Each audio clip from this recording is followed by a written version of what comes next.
నా దగ్గర ఎక్స్పెక్ట్ చేయరు. ఓ నీతి సూత్రం కానీ లేకపోతే ఏదైనా క్లాస్ బిత్తున్నావా అనుకుంటారు. సో నా దాంట్లో కూడా ఒక మనసు, నా దాంట్లో కూడా ఒక కొడుకు, నా దాంట్లో కూడా ఒక తండ్రి, నా దాంట్లో కూడా ఒక మిత్రుడు, నా దాంట్లో కూడా ఒక సొసైటీ ఉంటుంది. సో నాకు ఇప్పుడు ఒక హాస్టల్లో పెరిగిన అమ్మాయికి, ఒక అమ్మ దగ్గర పెరిగిన అమ్మాయికి, అమ్మమ్మ నానమ్మ బుద్ధులతో పెరిగిన అమ్మాయి తేడా ఉంటుంది.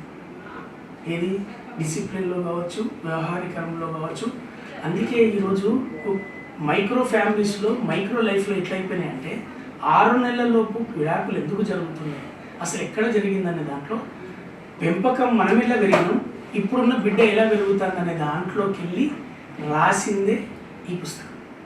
మనం ఎలా అయితే ఇది నీ రుణం తీరేది ఎట్లా అనేది, ఇది తల్లిని నేను తల్లి, మన నేల, మన అన్నం, బాధ్యత, మన పెంపకం, మన ట్రెడిషనల్, మన కల్చర్ ఏం మిస్ అవుతుంది క్లుప్తంగా బుల్లెట్ పాయింట్ లాగానే నా అనుభవాలకి వెళ్ళి నేస్ట్రాలజికల్ లైఫ్లో అందరి అనుభవాలు, మీ అమ్మమ్మ కనపడుతుంది, మీ అమ్మమ్మ కనపడుతుంది, అందరి అమ్మమ్మ కనపడాల్సిందే, అందరూ గుర్తు చేసుకోవాల్సిందే. అలా నా ఇంటెన్షన్ తోటి రాసింది మీ రుణం తీరేది.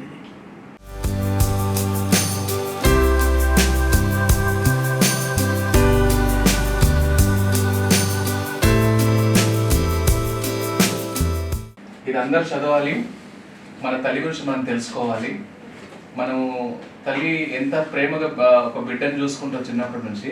ఈ పుస్తకంలో ఆ తల్లి ప్రేమను రాసిన మన రచన్న రవి అన్న ఈ పుస్తకాన్ని ప్రతి ఒక్కరు చదివి మీ యొక్క అభిప్రాయాలు కూడా తెలుసుకోవాలి. మన తల్లి ప్రేమ ఏ విధంగా ఉంటుందో ఈ పుస్తకం ద్వారా మనకు అన్న రాసి చూపించాడు. కాబట్టి మనం అందులో ఉండే ఆ భావాన్ని మనం అర్థం చేసుకొని మన తల్లి మీద ఇంకా ప్రేమ చూపించాలా.